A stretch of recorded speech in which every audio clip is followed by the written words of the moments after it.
आज हम छोटा नागपुर की स्वतंत्रता संग्राम की कहानी में उतर रहे हैं, खासकर 1920 से 1947 के बीच के दौर पर। जी। हमारे पास जो जानकारी है वो सरकारी दस्तावेजों और पुरानी पुलिस फाइलों से निकली है। ये वो पन्ने हैं जो हमें बताते हैं कि आजादी की लड़ाई सिर्फ बड़े शहरों में नहीं, बल्कि इस इलाके के मतलब जंगलों, खेतों और कारखानों में भी लड़ी जा रही थी। बिल्कुल। और ये कोई एक कहानी नहीं है, बल्कि कई कहानियों का संगम है। एक तरफ आप देखिए रांची में गांधी जी के विचारों का गहरा असर था, तो दूसरी तरफ हजारीबाग में छात्रों का जुनून, हाँ, कहीं पलामू में अपनी सरकार बनाने की जबरदस्त हिम्मत थी, तो जमशेदपुर में मजदूरों की एकजुटता। हम आज यही देखने वाले हैं कि कैसे विरोध की छोटी छोटी चिंगारियां धीरे धीरे एक बड़ी आग में बदल गईं। तो चलिए इस कहानी को शुरू से शुरू करते हैं। आमतौर पर जब हम आजादी की लड़ाई की बात करते हैं तो 20वीं सेंचुरी से शुरू करते हैं, लेकिन हमारे स्रोत बताते हैं कि छोटा नागपुर में बेचैनी की जड़ें कहीं ज्यादा गहरी थीं। हाँ, ये बहुत दिलचस्प है। हम अक्सर 1857 को पहला बड़ा संग्राम मानते हैं, लेकिन यहाँ तो 1846 में ही रामगढ़ बटालियन में एक विद्रोह की पूरी योजना बन चुकी थी। एक मिनट, 1846 में? जी, 1846 यानी 1857 से भी एक दशक पहले। उस वक्त तो अंग्रेजों का राज पूरी तरह से जमा हुआ था। ये कौन लोग थे जो इतनी बड़ी बगावत की योजना बना रहे थे? ये कोई बाहरी लोग नहीं थे, बल्कि अंग्रेजी फौज की अपनी ही रेजिमेंट के लोग थे। एक मुंशी और एक पंडित ने इसकी पूरी साजिश रची थी। अच्छा। हाँ, यहाँ तक कि उन्होंने जगदीशपुर के बाबू कुंवर सिंह से भी चिट्ठियों के जरिए संपर्क साधा था।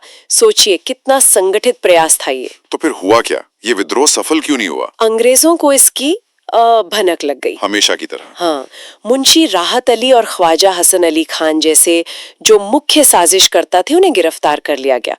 तो वो चिंगारी भड़कने से पहले ही बुझा दी गई। लेकिन इसने एक बात साफ कर दिया। बिल्कुल, कि जमीन के नीचे लावा बहुत पहले से उबल रहा था। और फिर जब 1857 में पूरे देश में आग लगी तो जाहिर है उसकी लपटें यहाँ भी पहुंची होंगी। बिल्कुल पहुंची। डोरंडा, जो आज रांची का हिस्सा है, वहां के सिपाहियों ने बगावत कर दी। जमादार माधो सिंह और जय मंगल पांडे ने इसका नेतृत्व किया। और नतीजा वही हुआ। अंग्रेजों से सीधी टक्कर हुई। कई बड़े नेताओं को पकड़कर फांसी पर लटका दिया गया। लेकिन जैसा आपने कहा, ये लपटें थीं। भले ही इन्हें ऊपर से बुझा दिया गया हो, लेकिन अंदर की आग बची रही। और यही आग आने वाले दशकों में गांधीवादी आंदोलन के लिए जमीन तैयार कर रही थी। सही बात है। तो ये जमीन तैयार हो चुकी थी। अब आते हैं 1920 के दशक पर, जब गांधी जी का असहयोग आंदोलन एक लहर की तरह पूरे देश में फैल रहा था। जब ये लहर छोटा नागपुर पहुंची तो यहाँ क्या हुआ? यहाँ ये लहर एक आंदोलन से कहीं बढ़कर एक सामाजिक बदलाव बन गई। 1920 में रांची में जिला कांग्रेस कमेटी बनी और गुलाब तिवारी जैसे नेता सामने आए। गुलाब तिवारी? जी, और ये वो लोग थे जिन्होंने गांधी जी के संदेश को सिर्फ शहरों तक सीमित नहीं रखा। गुलाब तिवारी के बारे में कहा जाता है कि उन्होंने गांव-गांव जाकर प्रचार करने के लिए नंगे पैर यात्रा की थी। नंगे पैर? मतलब ये आंदोलन सिर्फ राजनीतिक नहीं था, ये लोगों के दिलों तक पहुंच रहा था। एकदम। और आपने आदिवासियों का जिक्र किया था, उनकी भूमिका, खासकर ताना भगतों की, वो तो कमाल की थी। हाँ, ताना भगतों के बारे में बताइए। ताना भगतों ने तो इस आंदोलन को जैसे पूरी तरह से जी लिया था। ये आदिवासी समुदाय का एक ऐसा पंथ था जो गांधी जी के अहिंसा और सादगी के विचारों से बहुत गहराई से जुड़ा हुआ था। अच्छा। उनका समर्पण देखने लायक था। 1922 में जब गया में कांग्रेस का बड़ा अधिवेशन हुआ तो करीब 400 ताना भगत यहाँ से सैकड़ों किलोमीटर पैदल चलकर वहां पहुंचे थे। पैदल सैकड़ों किलोमीटर? ये तो सिर्फ राजनीतिक भागीदारी नहीं, ये तो एक तरह की तीर्थ यात्रा हो गई। बिल्कुल, यही मैं कह रही थी। उनके लिए ये सिर्फ देश की आजादी का सवाल नहीं था, ये उनकी जीवन जीने के तरीके, उनकी आस्था का सवाल बन गया था। तो उन्होंने क्या किया? उन्होंने शराब और मांस छोड़ने का संकल्प लिया, विदेशी चीजों का बहिष्कार किया। उन्होंने अपने पूरे जीवन को ही राष्ट्रवाद के रंग में रंग दिया था। और शायद इसी समर्पण को देखकर गांधी जी भी इस इलाके की तरफ खींचे चले आए। जी, 1925 में गांधी जी खुद खूंटी आए और हमारे स्रोतों के मुताबिक वो यहाँ के आदिवासियों के बीच चरखा चलाने की पुरानी परंपरा को देखकर हैरान रह गए। अच्छा, चरखा पहले से ही था वहाँ? हाँ, उन्होंने कहा कि जिस स्वदेशी और आत्मनिर्भरता की बात मैं पूरे देश को सिखाने की कोशिश कर रहा हूँ, वो तो यहाँ के लोगों के जीवन का हिस्सा पहले से ही है। उन्होंने इसे मौन सुधार आंदोलन का नाम दिया। कमाल है। तो 1920 के दशक ने एक तरह से लोगों को वैचारिक रूप से तैयार कर दिया। लेकिन सिर्फ विचार से तो आजादी मिलती नहीं, इसके बाद जरूर कोई बड़ा टकराव हुआ होगा। बिल्कुल, और वही हमें 1930 के दशक में दिखता है, जब सविनय अवज्ञा आंदोलन की लहर छोटा नागपुर पहुंची। अब बात सिर्फ अंग्रेजी सामान के बहिष्कार की नहीं थी, बल्कि अंग्रेजी कानूनों को खुलेआम चुनौती देने की थी। तो इसकी शुरुआत कैसे हुई? 26 जनवरी 1930 को रांची में तिरंगा फहराकर पूर्ण स्वतंत्रता दिवस मनाया गया। और इसमें युवाओं की क्या भूमिका थी? क्योंकि हर बड़े आंदोलन को नौजवानों से ही ऊर्जा मिलती है। यहाँ भी ऐसा ही हुआ। रांची में तरुण संघ नाम का एक नौजवानों का संगठन बहुत सक्रिय था। ये सिर्फ छात्र नहीं थे, ये शहर के वो जोशीले नौजवान थे जिन्होंने विदेशी कपड़ों के बहिष्कार को एक सामाजिक अभियान बना दिया था। मतलब दुकानों पर धरना देना, लोगों को समझाना, ये सब? हाँ बिल्कुल, वो दुकानों पर धरने देते, सरकार ने उन पर पाबंदी लगा दी, नेताओं को देशद्रोह के इल्जाम में पकड़ लिया, लेकिन ये रुके नहीं। और उस आंदोलन का सबसे बड़ा प्रतीक था नमक कानून तोड़ना। क्या यहाँ भी नमक बनाने की घटनाएं हुई? हाँ, और यही इस आंदोलन की खूबसूरती थी। रांची, गुमला, खूंटी जैसी जगहों पर लोगों ने प्रतीकात्मक रूप से नमक बनाकर कानून तोड़ा। मतलब मकसद नमक बनाना नहीं था? नहीं, मकसद था अंग्रेजी हुकूमत के अधिकार को चुनौती देना। गुमला में तो हालात और भी बिगड़ गए जब पुलिस ने कचहरी पर लगे तिरंगे को उतारकर जला दिया। इस एक घटना ने लोगों के गुस्से को और भड़का दिया। इस दौर में ताना भगतों ने फिर से अपनी मौजूदगी दर्ज कराई होगी। उन्होंने तो सीधी चोट की, उन्होंने चौकीदारी टैक्स देने से ही मना कर दिया। अच्छा। अब आप समझिए, चौकीदारी टैक्स अंग्रेजी शासन का सबसे जमीनी प्रतीक था। गांव में सरकार की मौजूदगी उसी चौकीदार से होती थी। टैक्स न देना मतलब सीधे सीधे कहना कि हम तुम्हारे शासन को नहीं मानते। ये एक बहुत बड़ा और साहसी कदम था। बहुत बड़ा। अब बात करते हैं हजारीबाग की, जो हमारे स्रोतों के मुताबिक छात्र आंदोलन का एक बड़ा गढ़ बन चुका था। हजारीबाग की कहानी तो कमाल की है। वहाँ आंदोलन की कमान सेंट कोलंबा कॉलेज के छात्रों के हाथ में थी। कृष्ण बल्लभ सहाय, जिन्हें हम केबी सहाय के नाम से जानते हैं, और राम विनोद सिंह जैसे नेताओं ने अपनी पढ़ाई बीच में ही छोड़ दी। जरा सोचिए, ये कितना बड़ा फैसला रहा होगा।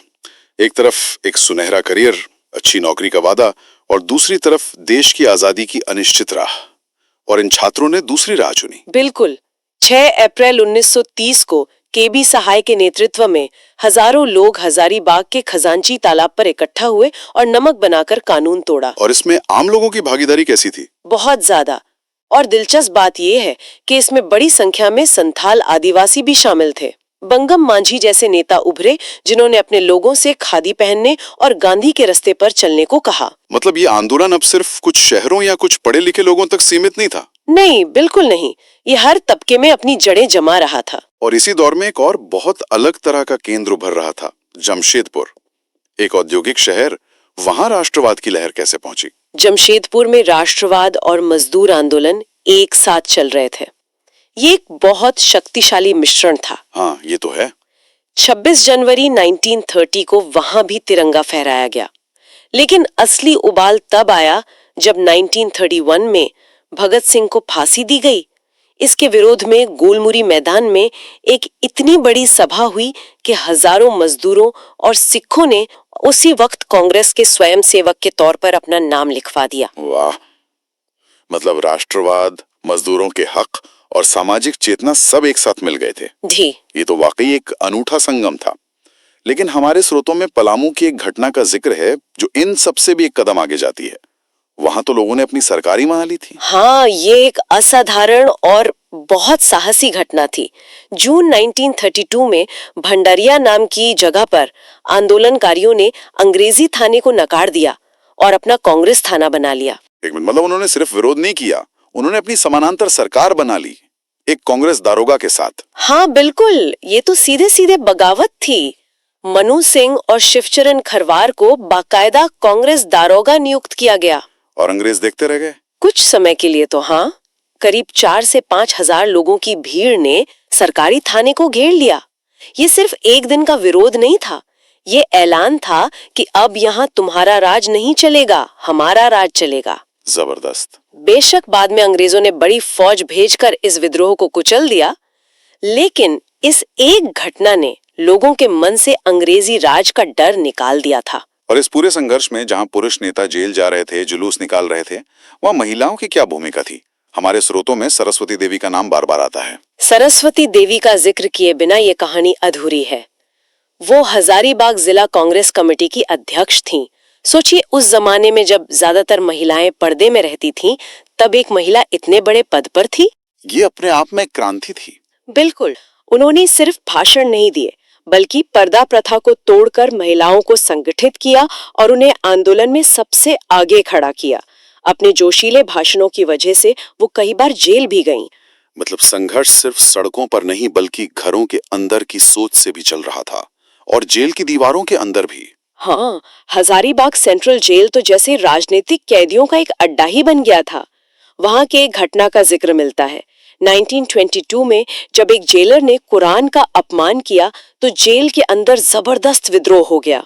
अच्छा। जी, ये दिखाता है कि कैदी होने के बावजूद उन्होंने अपनी गरिमा और अपने विश्वासों के लिए लड़ना नहीं छोड़ा था। संघर्ष की आग हर जगह जल रही थी। तो अब तक हमने देखा कि कैसे अलग अलग चिंगारियां सुलग रही थीं, लेकिन अब हम कहानी के उस मोड़ पर पहुंचते हैं जहां ये सारी चिंगारियां मिलकर एक बड़ी आग बन गई। 1942 का भारत छोड़ो आंदोलन। करो या मरो। हाँ, गांधी जी के करो या मरो के नारे की गूंज यहाँ कैसी सुनाई दी। यहाँ ये नारा सिर्फ गूंजा नहीं, बल्कि एक विस्फोट की तरह फटा। 9 अगस्त 1942 को जैसे ही गांधी जी की गिरफ्तारी की खबर रांची पहुंची, पूरे शहर में अपने आप हड़ताल हो गई। और इस बार का आंदोलन पहले से अलग था। बहुत अलग। इस बार लक्ष्य सिर्फ जुलूस निकालना या धरना देना नहीं था।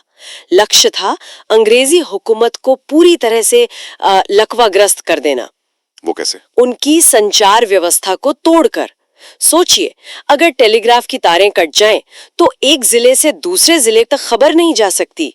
रेलवे लाइनें उखड़ जाएं, तो फौज की आवाजाही रुक जाती है। ये एक सोची समझी गुरिल्ला रणनीति थी। बिल्कुल, जिसका मकसद था प्रशासन को पूरी तरह से अंधा और बहरा बना देना। और हजारीबाग में, जिसे हमारे स्रोत अगस्त क्रांति का केंद्र बता रहे हैं, वहाँ क्या माहौल था? वहां तो जैसे क्रांति का मेला लग गया था। 11 अगस्त को सरस्वती देवी के नेतृत्व में एक विशाल जुलूस निकला। राम नारायण सिंह और सुखलाल सिंह जैसे बड़े नेताओं को फौरन गिरफ्तार कर लिया गया। लेकिन इससे तो आंदोलन दब जाना चाहिए था। हुआ इसका उल्टा। जब महिलाओं और छात्रों को गिरफ्तार किया जाने लगा, तो आम लोग भी सड़कों पर उतर आए। दमन ने आग को बुझाने की जगह उसमें घी का काम किया। और अब आते हैं जमशेदपुर पर। 1942 में उस संगम ने क्या रूप लिया? 1942 में जमशेदपुर में जो हुआ, वो पूरे देश के लिए एक मिसाल बन गया। वहां प्रशासन लगभग ठप हो गया था, लेकिन सबसे बड़ी और हैरान करने वाली घटना थी पुलिस बल का विद्रोह। पुलिस का विद्रोह? मतलब जिन लोगों के कंधे पर अंग्रेजी राज को बचाने की जिम्मेदारी थी, वही बागी हो गए। बिल्कुल। रामानंद तिवारी नाम के एक कांस्टेबल के नेतृत्व में पुलिस वालों ने हड़ताल कर दी। उन्होंने अपनी बंदूकें रख दी और राष्ट्रीय नारे लगाने लगे। ये तो अंग्रेजों के लिए एक बहुत बड़ा झटका रहा होगा। बहुत बड़ा। ये सीधे सीधे सत्ता के स्तंभ को हिला देने जैसा था। अगर आपकी पुलिस ही आपके साथ नहीं है, तो आप राज कैसे करेंगे? सही बात है। और टिस्को यानी टाटा की फैक्ट्री, वहां क्या हुआ? सिर्फ पुलिस ही नहीं, टिस्को के मजदूरों ने भी हड़ताल कर दी। अब ये समझिए, ये सिर्फ एक और हड़ताल नहीं थी। टिस्को उस वक्त साम्राज्य की औद्योगिक रीढ़ थी। हाँ, वहाँ का स्टील तो दूसरे विश्व युद्ध में भी इस्तेमाल हो रहा था। जी, तो जब वहां के मजदूरों ने काम बंद किया, तो ये सिर्फ एक विरोध नहीं था, ये सीधे सीधे ब्रिटिश युद्ध मशीन पर एक हमला था। उन्होंने दिखा दिया कि राष्ट्रवाद अब सिर्फ नारों तक सीमित नहीं है, वो फैक्ट्री के फ्लोर पर आर्थिक शक्ति का हथियार बन चुका है। तो इन सारी कड़ियों को जोड़कर देखें तो एक बड़ी तस्वीर सामने आती है। इसमें ताना भगतों का आध्यात्मिक बल था, हजारीबाग के छात्रों का जुनून था, पलामू के किसानों की हिम्मत थी और जमशेदपुर के मजदूरों की संगठित ताकत थी। बिल्कुल, जैसा कि एक स्रोत में लिखा है, इन गुमनाम नायकों के बलिदान ने ही 1947 की आजादी की नींव रखी। ये कहानी हमें याद दिलाती है कि स्वतंत्रता संग्राम का इतिहास सिर्फ दिल्ली या कलकत्ता में नहीं लिखा गया। इसका एक बहुत जरूरी अध्याय छोटा नागपुर के जंगलों, खेतों और कारखानों में भी लिखा गया था। जी, जिसकी स्याही इन आम लोगों का पसीना और बलिदान थी। आज की इस पूरी बातचीत के बाद एक सवाल मन में आता है, ये सारी जानकारी हमें सरकारी रिकॉर्ड और पुलिस रिपोर्ट से मिली है, यानी उन लोगों के नजरिए से जो इस आंदोलन को दबाना चाहते थे। हाँ, ये एक बहुत जरूरी बात है। जरा सोचिए, ऐसी और कितनी कहानियां होंगी जो इन दस्तावेजों में कभी दर्ज ही नहीं हो पाई। वो कहानियां जो सिर्फ लोगों की यादों में, लोकगीतों में जिंदा थीं। जब वो यादें धुंधली पड़ जाती हैं, तो हम अपने इतिहास का कितना बड़ा और जरूरी हिस्सा हमेशा के लिए खो देते हैं।